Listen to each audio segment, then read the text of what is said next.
अस्सलाम वालेकुम नाज़रीन, इस्लामिक बैंकिंग एंड फाइनेंस के साथ आपका मेज़बान शकील खान।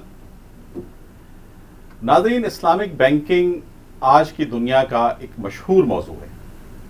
मुख्तलिफ जगहों पर इस पर बात होती है। कभी ये बात होती है कि ये इस्लामिक है कि नहीं है, कभी ये कि इसमें जो पैसे जा रहे हैं वो कहाँ जा रहे हैं।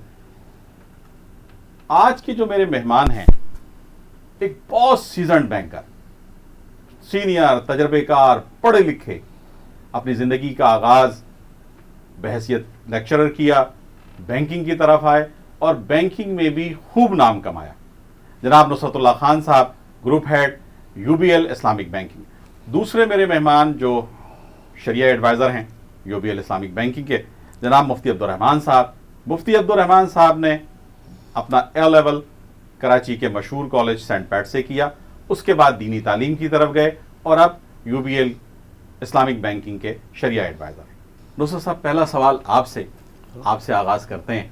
आपने पूरी ज़िंदगी बैंकिंग में गुजारी, कन्वेंशनल बैंकिंग की तरफ रहे, फिर इस्लामिक बैंकिंग की तरफ आए, क्या फ़र्क महसूस करते हैं दोनों में? देखिए साहब, इस्लामी बैंकिंग, कन्वेंशनल बैंकिंग, इस्लाम की सब में बड़ी खसूसियत एक यही है कि अगर आप हिस्ट्री में चले जाएं तो इस्लाम ने आके किसी निज़ाम को तहवाला नहीं किया, बल्कि उसकी सिर्फ इस्लाह की।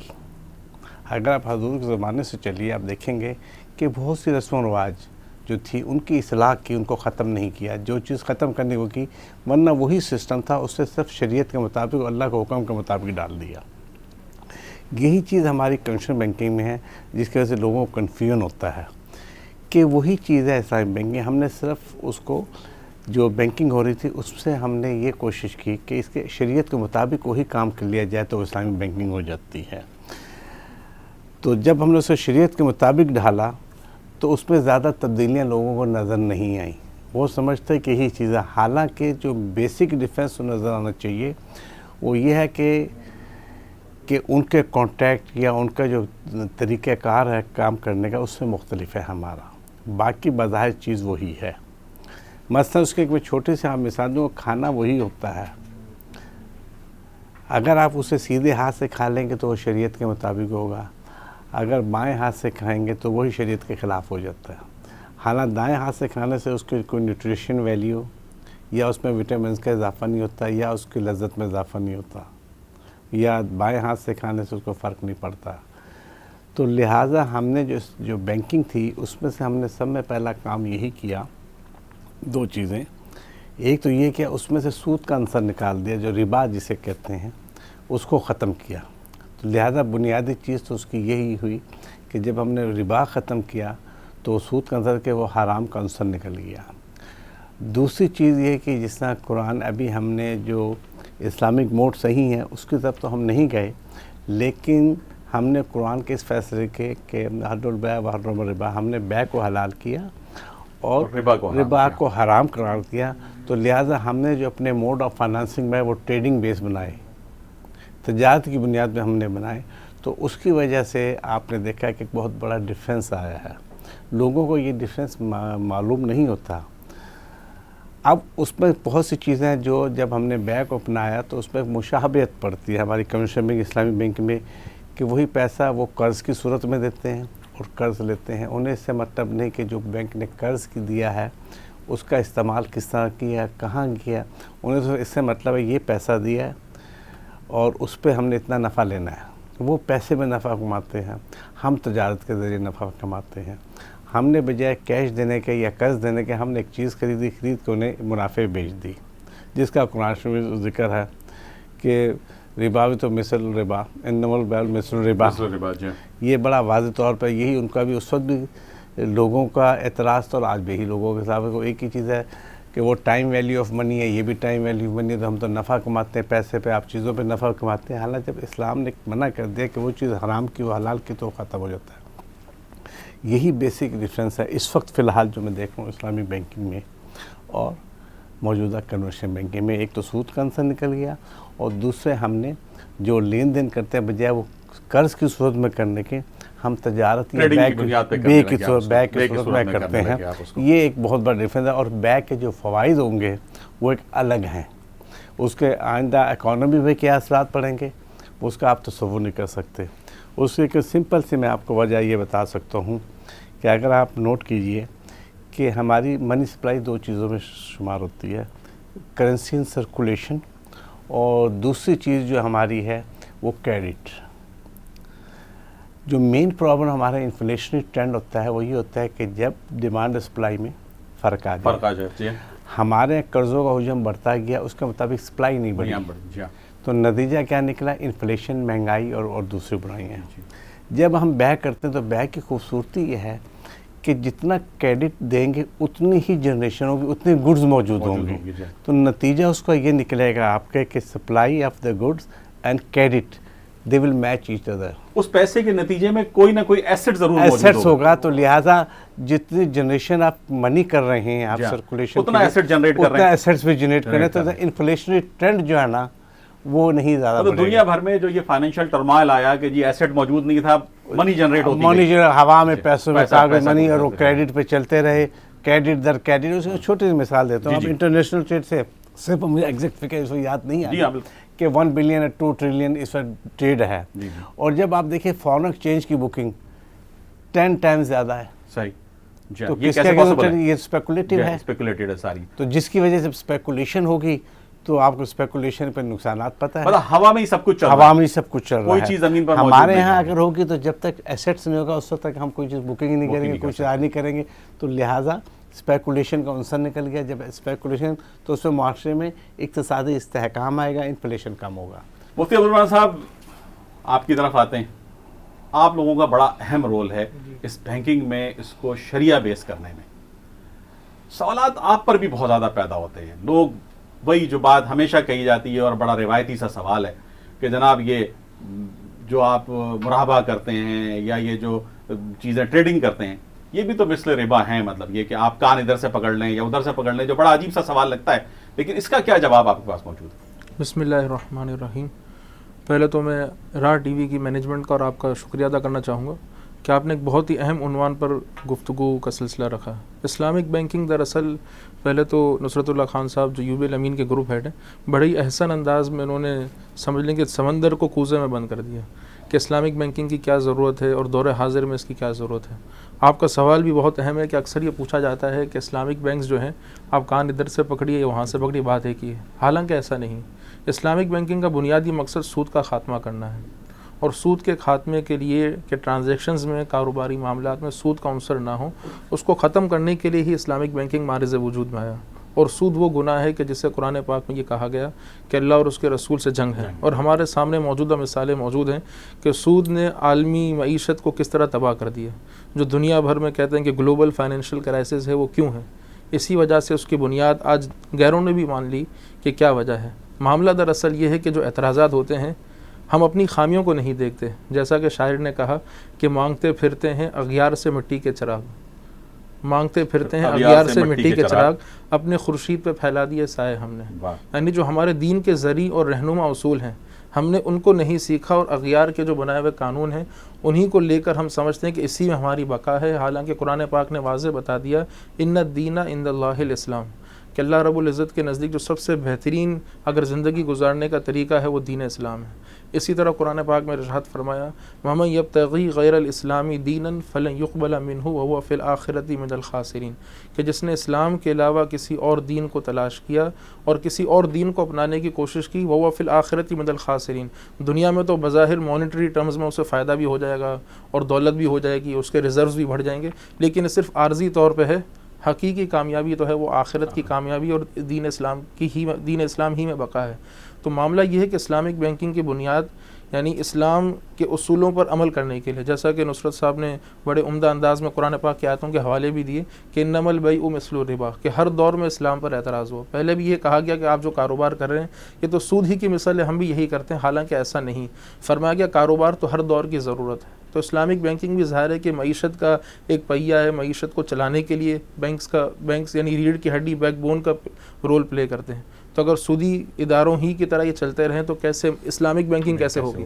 तो उसका मकसद यही कि सूद के उनसर को ख़त्म किया जाए, और जहाँ जहाँ कुरान और हदीस में कारोबार के उसूल मौजूद हैं, मसलन वो मुराबा के ज़रिए हों, वकालत के ज़रिए हों, इजारा के ज़रिए हों, पार्टनरशिप के ज़रिए हों, जहाँ जहाँ उसूल मौजूद हैं कुरान और हदीस ही से उन्हीं उसूल को अखज़ करते हुए फ़ैसला किया जाता है। इसकी मिसाल मैं यूँ दूँ कि दौर हाज़िर में अगर किसी को खून की ज़रूरत है तो क्या मुफ्ती साहब अपनी तरफ से फ़तवा देंगे?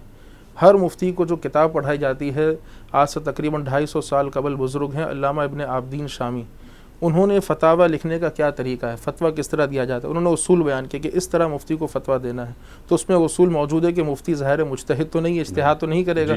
जितने मुफ्ती दौर हाजिर में मुक़ल्लिद होंगे या हनफी होंगे या शाफ़ी होंगे, किसी भी मसलक से तो वो कहते हैं कि सबसे पहले तो आप ये देखेंगे कुरान और हदीस में कोई उसूल मौजूद है या नहीं मौजूद। फिर अल्लामा शामी अपनी मशहूर किताब शरअ उक़ूद रस्मुल मुफ्ती में, जो मदारिस में जिनको मुफ्ती बनाया जाता है उसमें ये कोर्स में शामिल है, तो उसमें यही बात होती है कि अपनी तरफ से कभी भी आप फतवा ना दें और ये ना कहें कि हमें ना मिला, क्योंकि हमारे फ़ुक़हा जिन्हें अल्लाह रब्बुल इज़्ज़त ने जिनके सीनों को इस्लाम के लिए कुशादा कर दिया, अल्हम्दुलिल्लाह दौर हाज़िर में मुसलमानों को उन फ़ुक़हा पर, इमाम आज़म पर और उनके तमाम शागिर्दों पर यानी फ़ख्र करना चाहिए कि जब उनकी किताबों को पढ़ते हैं तो ऐसा लगता है कि दौर हाज़िर का हर मसला उनकी किताबों में मौजूद है। तो हमारा जो फ़ैसला होता है उन्हीं उसूलों के मुताबिक होता है। कहीं ऐसा नहीं कि मुफ्ती ने अपनी तरफ से राय कायम कर दी। हमारी पहली कोशिश यही होती है कुरान, हदीस, इजमा, क़यास या फ़ुक़हा कराम की किताबों से मसाइल को अख़ज़ करके, गोया उस समंदर है, उस समंदर से मोती तलाश करके हम लोगों की खिदमत में पेश करते हैं ताकि लोग इस्लाम पर अमल कर लें। यानी मामला ये है कि हमने इस्लाम को अपने ऊपर नाफिज करने की कोशिश नहीं की और हमने ख्वाहिश परस्ती, नफसानी ख्वाहिशात, जिस तरह हम यानी अपना हर तरफ चले गए, हर तरफ इस्लाम को अगर अमल कर लिया जाए तो इंशाअल्लाह इस्लामिक बैंकिंग का यही मकसद है। ये ना समझा जाए कि यानी अपने यानी सूदी बैंकार ही की तरह चल रहा है। हर मामले की जाँच पड़ताल, यानी अगर इस्लामिक बैंक हो तो उसके ग्रुप हेड हैं, शरिया एडवाइज़र हैं, स्टेट बैंक हैं, उसकी पूरी रेगुलेशन, पूरा कंट्रोल होता है, ऑडिट टीम है, उसके हर मामलात की जांच पड़ताल होती है। कोशिश की जाती है कि हर मामला शरीयत के ऐन मुताबिक हो। और हमारा ये दावा नहीं कि बिल्कुल यानी हम 100% हो सकता है इसमें कोई खामी भी हो, तो हम कहते हैं इंसानी निज़ाम है, मतलब इंसान है, खामियां हदीस शरीफ में भी कुल्लु बनी आदम खत्ताऊन, बिल्कुल कि हर बनी आदम यानी उससे ख़ता का इम्कान है। लेकिन अल्हम्दुलिल्लाह इस्लामिक बैंकिंग का यही कोशिश है कि ख़ताओं को बिल्कुल कम से कम करके एक बेहतरीन खालिस इस्लामी जो निज़ाम है उसको राइज किया जाए। कुछ बैंक तो मुकम्मल इस्लामी बैंक कहलाते हैं कि जो इस्लामिक बैंक के हैसियत से ही रजिस्टर हुए। आपका बैंक एक स्पेशल खुसूसियत रखता है कि ये कन्वेंशनल बैंक भी है और इस्लामिक बैंक भी है, मतलब इसकी कुछ ब्रांचेज इस्लामिक हैं। एक सवाल ये भी पैदा होता है कि जनाब ट्रेजरी में जाकर तो सारा पैसा एक हो जाता है, सारी बजट आपका एक जगह होता है, सब मेरा ख्याल से बैलेंस शीट, लोग कहते हैं कि बैलेंस शीट एक होती है। तो इस सवाल का क्या जवाब है सर? जब सारा पैसा एक जगह से ही आता है और एक जगह ही जाता है तो फिर इस्लामिक और कन्वेंशनल में क्या फ़र्क रह गया? देखिए साहब, ये लोगों को बड़ा गलत कॉन्सेप्ट है।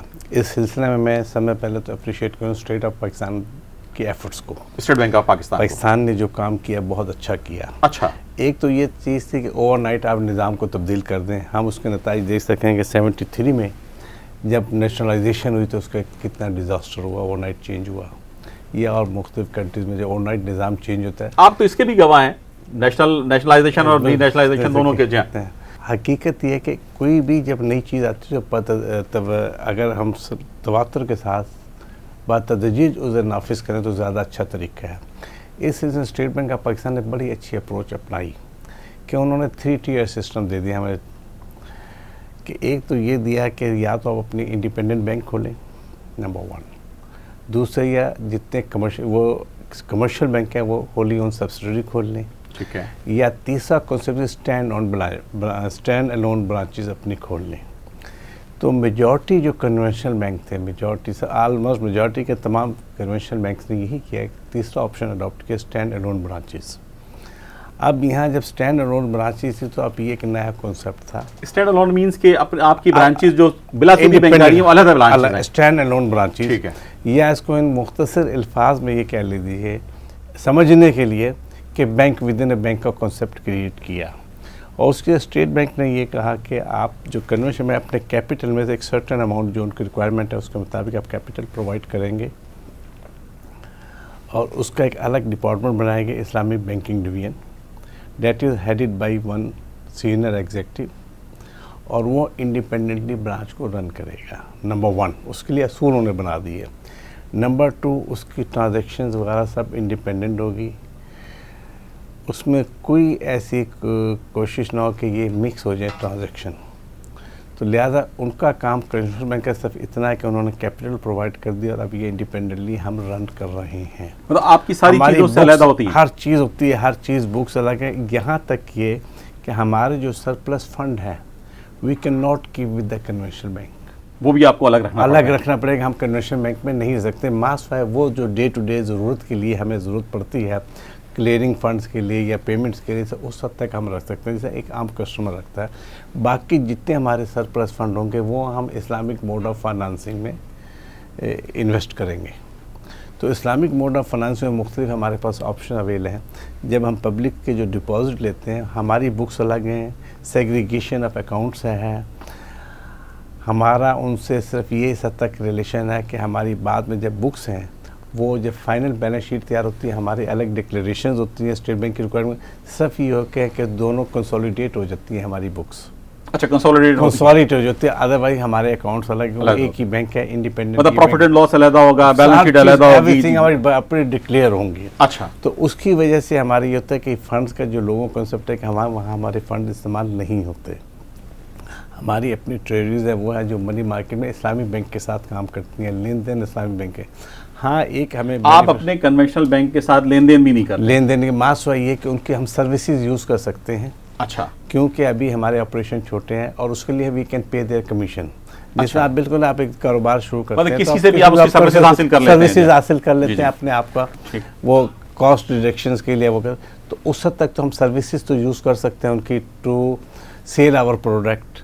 तो इस किस्म की तो हम कर सकते हैं, लेकिन as a matter of fact कि we can not deal with them directly. और हमारी बुक्स अलग हैं, तो लिहाजा बैंक विद इन बैंक का जो कॉन्सेप्ट है ये बिल्कुल इंडिपेंडेंट लोगों के ध्यान में क्या पता है उनके साथ डील करते हैं, कोई नहीं। उनका अपना निज़ाम चल रहा है, हमारा अपना निज़ाम चल रहा है, और इसके लिए बड़े स्ट्रिक्ट रेगुलेशंस हैं स्टेट बैंक ऑफ पाकिस्तान की। उसकी बाकायदा मॉनिटरिंग होती है कि किसी तरह भी जो हमारे फंड्स जो हैं वो एक दूसरे के साथ मिक्स ना हो। मोदी साहब, आप भी मुतमईन हैं ये कि ये फंड मिक्स नहीं होते, या आप भी इस पर कोई नज़र रखते हैं? जी, शरिया एडवाइज़र का काम यही है कि इस्लामिक बैंक का हर मामला जो है, यानी ऑपरेशनल मामला से लेकर इन ट्रांजेक्शनल मामला हों, उसमें वक्तन फ़वक्तन पूरा स्टाफ और उनके जो एग्जीक्यूटिव्स होते हैं रहनुमाई लेते रहते हैं। ज़ाहिर है को शरिया एडवाइज़र की जिम्मेदारी कि हर मामलात की जांच पड़ताल करे, उनको देखे, और जो प्रोडक्ट्स हों, ख़ास करके बुनियादी मसला यही है कि जो प्रोडक्ट्स हों, एग्रीमेंट्स हों, जितने लेन देन है, जैसा कि नुसरत साहब ने जिक्र किया कि यानी मोड ऑफ फाइनेंसिंग में हम इन्वेस्ट करते हैं, हमारे सरप्लस फंड्स भी हों, हम कन्वेंशनल साइड में नहीं रखते, इस्लामिक बैंक्स अपने मोड ऑफ फाइनेंसिंग जो प्रोडक्ट्स हैं उसी में इन्वेस्ट करते हैं। तो ज़ाहिर वो हर प्रोडक्ट, हर एग्रीमेंट शरिया एडवाइज़र चेक करेगा, उसका अप्रूवल होगा, फिर वो स्टेट बैंक से अप्रूवल लिया जाता है, उनकी पूरी रिक्वायरमेंट्स पूरी की जाती हैं, शरिया स्टेट बैंक की गाइडलाइंस, इसके बाद ही वो प्रोडक्ट लॉन्च होता है, अप्रूव होता है, फिर उसी में इन्वेस्टमेंट की जाती है।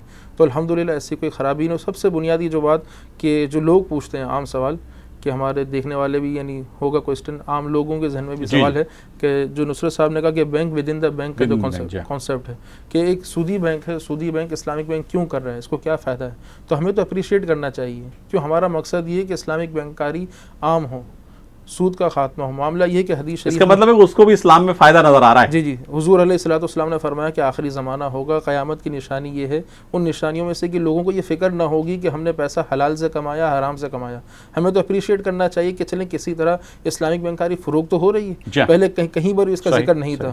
1% से 10%, 12%, 10% के करीब इस्लामिक बैंकिंग का शेयर होगी। इसी तरीके से इस्लाम यानी इस्लामी बैंकारी का फ़रोग होगा, तो अल्हम्दुलिल्लाह कि अगर इस्लामिक बैंक की विंडो भी हो तो वहाँ पर भी इन्वेस्टमेंट की जा सकती है।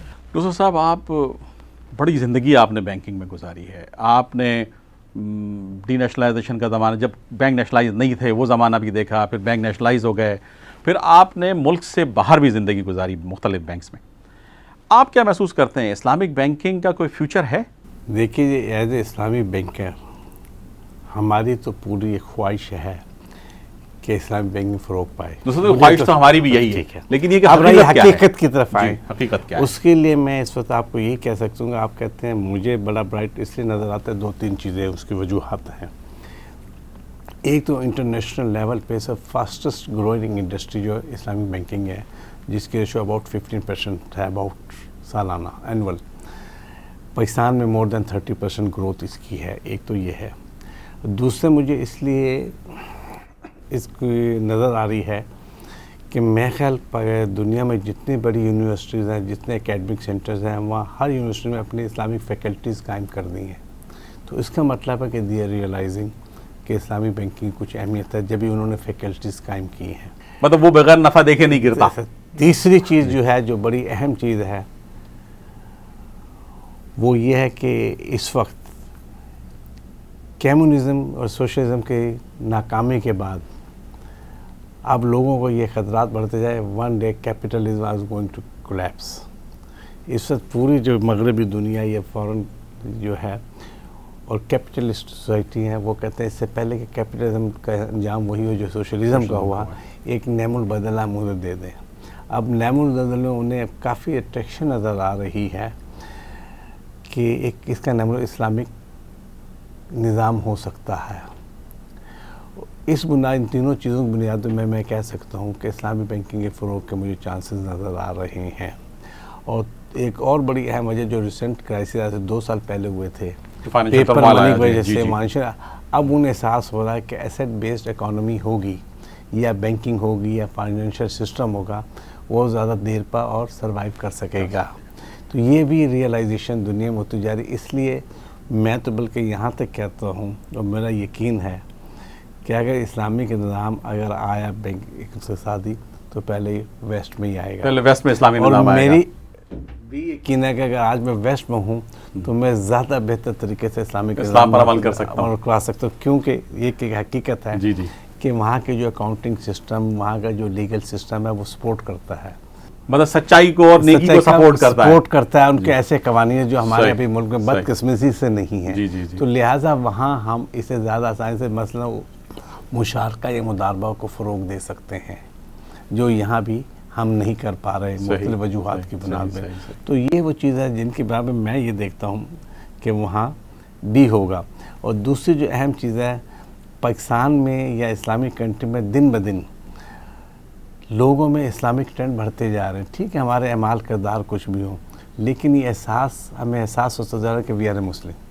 हमारे जब तक अगर मुस्लिम ना भी होगा, सिर्फ नाम के मुस्लिम होंगे, तो हमें कोई एक्सेप्ट नहीं करेगा। सही सही। तो ये जो एहसास पैसा, उसकी एक छोटी सी मिसाल आपको दे रहा हूँ। आपने अपनी ज़िंदगी गुजारी, पाकिस्तान में देखा होगा और दुनिया में आप चले जाएँ, मैं फिर हूँ, मस्जिद जो पहले गैर आबाद होते, अब आप चले जाइए जुमे को देख लीजिए, ये आम 5 टाइम नमाजों आबादी बढ़ती जा रही है। जी जी, और सब में बड़े खुश हसलू हुआ था। पुराने हम बचपन में ये देखा कि बूढ़े बूढ़े लोग जो थे बेचारे मस्जिदों में जाते थे, अब आप देखिए मेजॉरिटी मस्जिद नौजवानों की होती है। तो लिहाजा ये जो इस्लामिक रिवाइवल है, इसकी वजह मुझे इस्लामिक बैंकिंग की उम्मीदें नज़र आ रही हैं। और फिर उसके अलावा जब मैं मार्केट में जाता हूँ, लोगों को देखता हूँ, तो वो भी जो है इस तरफ ट्रेंड चेंज हो रहा है। मैं ये नहीं कहूँगा कि बहुत तेज़ी से होगा, इट विल टेक टाइम। उसमें कई एक वजूहात हैं, कई एक रुकावटें हैं, लेकिन ये ट्रेंड ना सिर्फ पाकिस्तान में चेंज हो रहा है, ना सिर्फ इस्लामिक ममालिक में, बल्कि गैर इस्लामिक ममालिक में भी चेंज हो रहा है। तो इसलिए मुझे उम्मीद है कि इंशाल्लाह ये अगर यही पेश रहा। मुफ्ती साहब, नुसरत साहब के साथ तो हम बड़ी टेक्निकल गुफ्तगू कर रहे हैं, आपके साथ मामला जो है वो हम ये चाहते हैं कि नाज़रीन के जहनों में जो शरीयत के मुताल्लिक़ शुबहात पाए जाते हैं शरीयत इन बैंकिंग के हवाले से, उस पर ये कहा जाता है कि जी सारे इस्लामी बैंक जो हैं वो सिर्फ मुराबा की बात करते हैं, उसके अलावा कोई दूसरी प्रोडक्ट के बारे में बात नहीं करते। मुशारका, जिस तरह से नुसरत भाई ने जिक्र किया कि मुशारका है या मुजारबा है या सलाम इस्तिस्ना, इस तरह की किसी भी प्रोडक्ट का कोई जिक्र नहीं आता। ये सिर्फ मुराबा में बैंक को आसानी नज़र आती है। बहुत अच्छा सवाल आपने पूछा। मामला ये कि जो मैं पहले भी जिक्र किया, बुनियादी उसूल कि जब कोई इश्काल हमें आता है तो हम किससे जाकर पूछेंगे। अगर बीमारी है, डॉक्टर ही उसकी मर्ज़ की तशख़ीस करेगा, किसी एरे गैर से जाकर नहीं पूछेंगे। अल्हम्दुलिल्लाह इस्लामिक बैंकिंग का ये सबसे बेहतरीन काम ये है कि अपने स्टाफ की ट्रेनिंग करते हैं। तो लोगों को जो ये शिकायत है कि मुराबा ही प्रोडक्ट और कोई प्रोडक्ट नहीं है, तो अगर वहाँ पर जाकर कंसर्न स्टाफ से पूछें कि आपके कौन कौन से प्रोडक्ट्स हैं, वो प्रोडक्ट्स की पूरी डिटेल होंगी। मुराबा के अलावा हम जो अगर करंट अकाउंट में डिपॉजिट लेते हैं तो वहाँ पर कर्ज़ बेसिस पे लेते हैं, कर्ज़ के जो इस्लामी उसूल हैं उनके मुताबिक करंट अकाउंट में डिपॉजिट लिया जाता है। अगर सेविंग अकाउंट है तो वहाँ पर मुदारबा को अपनाया जाता है, रब्बुल माल और मुदारिब का जो इस्लाम में कॉन्सेप्ट है उसको देखा जाता है। अगर हम फाइनेंसिंग कर रहे हैं, किसी को गाड़ी दे रहे हैं, तो उसमें बाज़ बैंक्स इजारा पे करते हैं, बाज़ डिमिनिशिंग मुशारका पे करते हैं, हाउस फाइनेंसिंग है। जितने प्रोडक्ट्स हैं सिर्फ मुराबा नहीं, बल्कि ये अलग बात है कि इस्लामिक फाइनेंसिंग जितनी भी है उसमें कसरत से जो है मुराबा का अंसर पाया जाता है। 60 से 65% है, 70 4% है, उसका रेशो ज़्यादा है। इसकी वजह ये कि लोगों को अपने कारोबारी मामलात के लेन देन के लिए वर्किंग कैपिटल की रिक्वायरमेंट के लिए ही मुराबा की रिक्वायरमेंट है, लेकिन उमूमन मुशारका भी है, दूसरे प्रोडक्ट्स भी हैं। अगर लोग उनको समझें, जैसे कुरान पाक में भी है, फस्अलू अहला ज़िक्री इन कुंतुम ला तालमून। ऐसा नहीं कि कोई अगर चीज़ तुम्हें पता नहीं तो खुद अपनी तरफ से ही फैसले कर लिया करो, बल्कि जो इल्म वाले हैं, जो पूछते हैं, उनसे जाके पूछ लिया करो। तो इसीलिए बैंक्स में, यानी हमारा मकसद यही, इस्लामिक बैंक की खूबी के ट्रेनिंग डिपार्टमेंट है, और शरिया एडवाइज़र की जो मुफ्तियान कराम बैंक में होते हैं, उनकी ज़िम्मेदारियों में से एक ज़िम्मेदारी ये भी है कि स्टाफ की ट्रेनिंग करें, उनको प्रोडक्ट्स की अवेयरनेस दें कि इस्लामिक बैंक्स क्या हैं, किन प्रोडक्ट्स पे चलती हैं। तो सिर्फ यानी जो लोगों का मिसकंसेप्शन है, जो आपने पूछा कि मुराबा पे चलता है, ऐसा नहीं है। ऐसा नहीं है, मतलब बाकी प्रोडक्ट्स भी इस्तेमाल होती हैं। इसमें प्रोडक्ट्स हैं। अच्छा, मतलब इस पे आप मुतमईन हैं इस बात में कि और तो साहब, आम आदमी की फलाह के लिए, मतलब माइक्रो फाइनेंस की बात होती है, दुनिया में माइक्रो फाइनेंस के ज़रिए गरीब आवाम को प्रमोट किया जाता है, उनको कारोबार किए जाते हैं, मतलब हमारे बैंक्स माइक्रो फाइनेंस की तरफ बिल्कुल नहीं आते, इसकी क्या वजह है? देखिए, मैं ज़ाती तौर पर ये फील करता हूँ कि माइक्रो फाइनेंस जो है रियल बैकबोन है हमारी इकोनॉमी की, और इसकी अगर तवज्जो दे तो इससे हमारे मुआशरे में गुर्बत दूर हो सकती है, हमारी इक़्तिसादियात बेहतर हो सकती हैं, हमारे मुल्क में लॉ एंड ऑर्डर सिचुएशन बेहतर हो सकती है। इसकी तरफ हमें ज़रूर जाना चाहिए। अब मैं आपसे सिर्फ एक क्वेश्चन करता हूँ, आपने कारोबार शुरू किया है, पहले आप सिर्फ वही प्रोडक्ट ला के रखेंगे अपनी शॉप में जिनकी डिमांड होगी ताकि आपका कारोबार चल सके। जब एक आप स्टेबल स्टेज पे पहुंचेगा, मेरा कारोबार सेटल हो गया है, सेट हो गया है माशाल्लाह दुकान, उसके बाद फिर आप नई नई चीज़ों में और नई नई प्रोडक्ट्स में जाएंगे ताकि उसको एक्सपेंड किया जा सके। हमारी इस्लामिक बैंकों के साथ अभी ये कि अभी 2-4-5 साल से ये शुरू हुई है, अभी वो इस्टेब्लिशिंग कर रहे हैं, तो अभी वो ज़रा कंसोलिडेट कर रहे हैं अपने ऑपरेशन को, और मुझे उम्मीद है जो ही ये कंसोलिडेशन हो जाएगी उसके बाद हमें इस तरफ जाना पड़ेगा। मतलब आप ये समझते हैं कि आपके बैंक इस तरफ जाएंगे? हम बाउंड होंगे इसके लिए जाने के लिए, क्योंकि अभी जो 3 चीज़ें मैं अभी देख रहा हूँ, मुझे नज़र आ रहा है कि हमारे पास कोई ऑप्शन नहीं होगा इसके अलावा कि हम इस तरफ जाएँ आइंदा चंद सालों में। दूसरा एक सवाल, क्योंकि एक पॉइंट होगा कि दूसरे सेक्टर जब सैचुरेशन पे आ जाएंगे, then we have to new avenues, और जो न्यू एवेन्यूज़ होंगे वो ग्रोइंग पॉपुलेशन के साथ साथ एसएमई सेक्टर ही होगा। पाकिस्तान की जो पॉपुलेशन है बढ़ती जा रही है, उसके हिसाब से तो आपको एसएमई में जाना पड़ेगा। मजबूर होंगे। अगर आज हम नहीं जा रहे तो ये भी गलती कर रहे हैं, और अगर हम सोच रहे हैं कि नहीं जाना चाहिए वो भी गलत है। हमें स्टार्ट करनी पड़ेगी जल्दी या बदेर। अब एसएमईज़ के लिए भी 2 कॉन्सेप्ट आपके ज़हन में मैं बता दूं। एक डेफिनेशन एसएमईज़ की जो स्टेट बैंक ने दी है, उसमें ऑलरेडी हम इन्वॉल्व हैं। अच्छा, अब हमें आपके माइक्रो फाइनेंसिंग या लोअर लेवल पर अभी नहीं गए, लेकिन एसएमईज़ में हमारा काफ़ी बड़ा स्टेक इस वक्त बैंकों का, इस्लामिक बैंकिंग का, कि जिन्हें हमने लिमिट दी है 75 लाख तक की, 5 million, 6 million, 4 million, 7 million, small and medium enterprise जो भी है, इसमें हमने बहुत दी हुई है। जी। तो इसमें हमारा काम ऑलरेडी काफ़ी है। ये कहें कि नहीं है तो ये भी जायज़ नहीं होगा। कमोडिटी मुराबा पे पाबंदी लगा दी स्टेट बैंक ने, सुना है ये बड़ा कहा जाता है कि कमोडिटी मुराबा नहीं होगा। जी, बिल्कुल सही है। कमोडिटी मुराबा, देखिए एक चीज़ होती है, अब उसमें भी मैं यही कहूँगा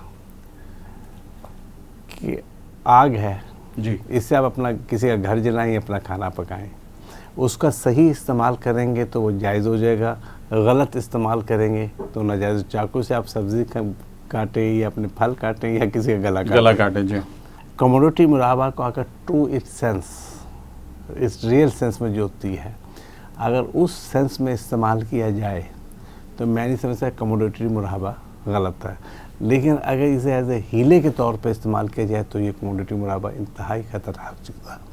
इससे ना सिर्फ इस्लामिक बैंकिंग को नुकसान होगा बल्कि इस्लाम भी बदनाम होगा। अब तो स्टेट बैंक ने भी इसके ऊपर इसी वजह से कि जब लोगों ने इसे मिसयूज़ किया। जी, देखिए, मैंने आपको बताया ट्रेडिंग एसेट्स होने चाहिए। अगर कागज़ों पे आप ट्रेडिंग एसेट्स करके कमोडिटी मुराबा करेंगे तो ये आप लोगों को भी धोखा दे रहे हैं, इस्लाम को भी धोखा दे रहे हैं, इस्लामिक बैंकिंग को भी धोखा दे रहे हैं। लेकिन अगर रियल सेंस में एसेट्स क्रिएट होते हैं फिर सही है। फिर दूसरे मुझे कमोडिटी मुराबा में थोड़ा डर इससे लगता है कि कमोडिटी मार्केट में चल रहे स्पेकुलेशन बहुत ज़्यादा है इंटरनेशनल लेवल में, ख्वाह वो शुगर की हो, कॉटन हो, गोल्ड हो, इन कमोडिटीज़ में जो बाहर ट्रेड है उसमें स्पेकुलेशन बहुत है, तो रिस्क भी बड़े हाई है। और स्पेकुलेशन को वैसे ही मना किया गया। तो इसलिए हमें जब कमोडिटी जाए तो we have to very very selective and careful, और ट्रू स्पिरिट के साथ जाएं तो फिर तो जायज़ है, वरना जो कुछ होता रहा है कमोडिटी मुराबा के नाम पे अगर उस तरह करेंगे तो मैं समझता हूँ कि इसको बैन करना बिल्कुल स्टेट बैंक ने राइट स्टेप लिया जो इसे बैन किया है। मुफ्ती साहब, आप क्या महसूस करते हैं, इस्लामिक बैंकिंग कहाँ जाता हुआ देखते हैं आप इस्लामिक बैंकिंग? मेरा ये अपनी ज़ाती सोच है अल्हम्दुलिल्लाह, और ऐसा मुमकिन भी नज़र आता है। जैसा कि नुसरतुल्लाह खान साहब ने पूरे यानी आलमी तौर पर जो इस्लामिक बैंकिंग की रिक्वायरमेंट बढ़ती जा रही है उस हवाले से जिक्र किया, तो मैं ये समझता हूँ कि ये सदी जो है इस्लामिक बैंकिंग ही की सदी होगी इंशाअल्लाह। आप देखें 2000-2001 में स्टेट बैंक ने जो है इस्लामिक बैंकिंग का आगाज़ किया, और आपके सामने भी नज़र आता है पूरी दुनिया में इस्लामिक बैंकिंग ऐसे उरूज पे आ रही है, समझते हैं कि यही एक प्रोडक्ट है। आप देखेंगे ब्रिटेन में जाएं तो Islamic bank of Britain, middle east में जाएं तो मिडल ईस्ट में भी इस्लामिक बैंक्स हैं, यहाँ तक कि यूएस मार्केट में जाएं तो डाउ जोन्स जो उनका शेयर है वो भी इस्लामिक डाउ जोन्स के नाम से आ गया।